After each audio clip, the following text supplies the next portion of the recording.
तर देवमाणूस या मालिकेमध्ये आपल्याला खूप मोठा ट्विस्ट पाहायला मिळणार आहे।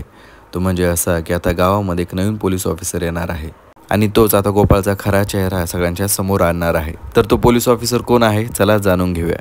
त्याआधी जर तुम्ही आपल्या चॅनलवरती नवीन असाल तर व्हिडिओला लाईक आणि आपल्या चॅनल सबस्क्राईब नक्कीच करा।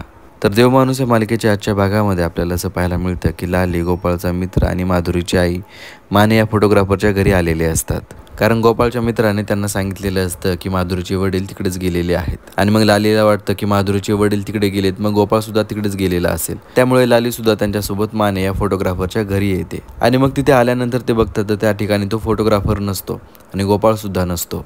फक्त त्या ठिकाणी माधुरीचे वडील दारू पिऊन झोपलेले असतात आणि मग त्यानंतर गोपाळचा मित्र माधुरीच्या वडिलांना उचलतो आणि त्याच्या ऑटोमध्ये बसवतो आणि मग ते घरी परत येत असतानाच माधुरीचे वडील शुद्धीवरती येतात आणि मग शुद्धीवरती आल्यानंतर ते विचारतात की माने फोटोग्राफर कुठे आहे आणि मग त्यानंतर माधुरीची आई आणि गोपाळचा मित्र त्यांना समजावण्याचा प्रयत्न करतात की त्या ठिकाणी कोणीच नव्हतं। पण माधुरीचे वडील मात्र काही ऐकायला तयार नसतात। ते म्हणत असतात की त्या ठिकाणी फोटोग्राफर होता आणि त्याने काहीतरी पाहिलेलं होतं आणि तो मला उठवण्याचा प्रयत्न करत होता, त्यामुळे तुम्हाला आत्ताच्या आत्ता त्या ठिकाणी परत घेऊन चल। आणि मग तिथे माधुरीचे वडील गोपाळच्या मित्राकडे खूप हट्ट करतात, त्यामुळे गोपाळचा मित्र माधुरीच्या वडिलांना त्या फोटोग्राफरच्या घरी परत घेऊन येतो आणि मग त्या ठिकाणी आल्यानंतर त्या फोटोग्राफरने आत्महत्या केली असं पाहायला मिळतं आणि मग हे सगळं बघून त्यांना मोठा धक्काच बसतो आणि मग त्यानंतर लाली आणि गोपाळचा मित्र घरी येतात आणि मग घरी आल्यानंतर गोपाळ बाहेरच उभा असतो आणि मग दोघे त्या ठिकाणी आल्यानंतर ते सांगतात की त्या फोटोग्राफरने आत्महत्या केलेली आहे आणि मग ही बातमी ऐकल्यानंतर गोपाळला काहीच माहित नाही आणि ही बातमी ऐकल्यानंतर त्याला खूप मोठा धक्का बसला असं तो नाटक करू लागतो आणि मग त्यानंतर पुढे आपल्याला असं पाहायला मिळतं की त्या गावामध्ये एक नवीन पोलीस ऑफिसर आलेला असतो